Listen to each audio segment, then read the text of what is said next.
Okay, Mark. At Salto, you know that we always are. We're very open to talking and to discussing and to interacting with experts in the security field and to ask them what they think about our products. We think that can only make our product better than it already is. So we at Salto have asked you as a specialist in looking at the security of these type of products and their risks of vulnerability. We've asked you to look at it and to give your ideas about it. So we've asked you to look at covert entry, forced entry, software hacking, and we have asked you to give your opinion, do tests on it, so that we know where we stand. So I think it would be good for our viewers to learn what the outcome of that has been and what your thinking is. Well, first of all, we took about 9 months in total to look at your lock samples that you provided to us. And our team consisted of 4 experts, myself and 3 associates. We looked at the physical side of this lock, and we looked to a limited extent at the software, but our real concern was mechanical vulnerability, to make sure from the physical side that these locks could not be compromised, and if they could, to correct any issues. And so 4 of us, both together and independently, looked at your lock sets and performed a number of tests in the covert entry, force entry, and, as I said, to a limited extent, software. And basically, we looked at mechanical design and hardware criteria. We looked at mechanical integration. We looked at how the lock works. We looked at vulnerability, potential vulnerabilities with component tolerances. There's a number of areas when we look at breaking locks that we examined. And specifically, we combined all of our attacks. They're not just individual attacks, but we combined them because often a vulnerability won't show up until you run it in concert. So basically, we took your locks and we applied shock, we applied vibration testing, and we seriously applied a number of magnetic attacks. Magnets are a favorite tool used in attacking a lot of systems. And so we went through the latency of components. We used strong magnetic fields. We used alternate magnetic fields. As you're aware, there was a recent attack in Europe with profile cylinders using a magnetic ring developed by Wendt in Cologne, near Cologne, that's very effective on some locks. And so we used that technology. We used radio frequency energy, which is another mode, especially to attack electronic locks.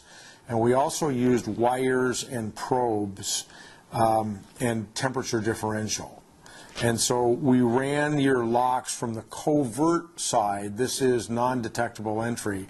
We ran your locks against all of those test parameters, and we're pretty confident. We never say 100% because the minute we do, there's some smart kid in Russia that's 15 years old that's going to make us all look like fools.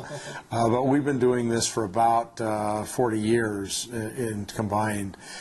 We're quite satisfied with the security of your locks from the covert entry side. Then we looked at forced entry. And we applied force in different manners: shock, vibration, pulling, wrenching. And we don't find any problems with your locks. We also tried to exploit tolerance errors, especially endemic in manufacturing, and we couldn't open your locks in that regard. Then we tried attacking your programmer and see if we could reverse engineer that.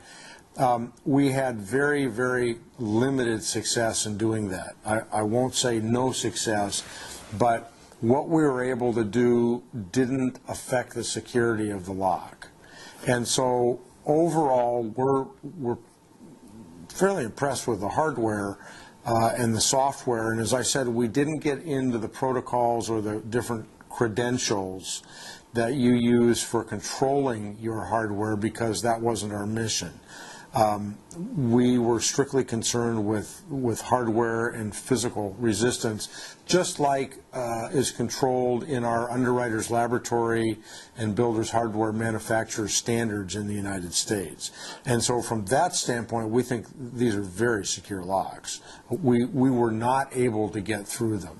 And so for us, and we do this for a living, we're quite satisfied with the security aspect as well as the ergonometric and operational aspects of these locks. Okay.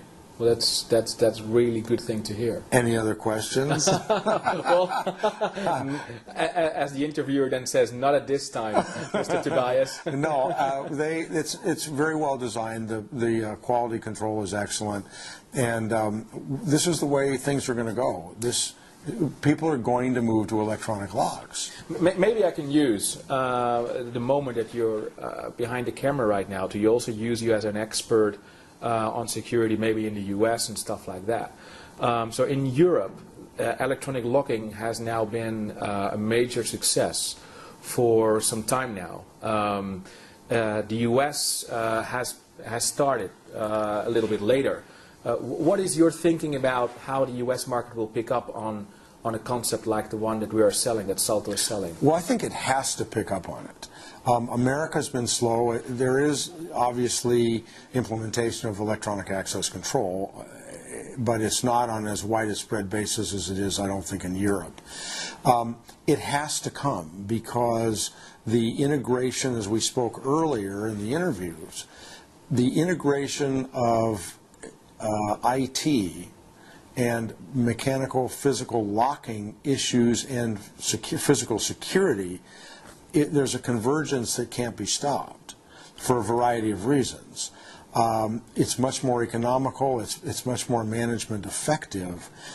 It also ties in with environmental controls, with people controls.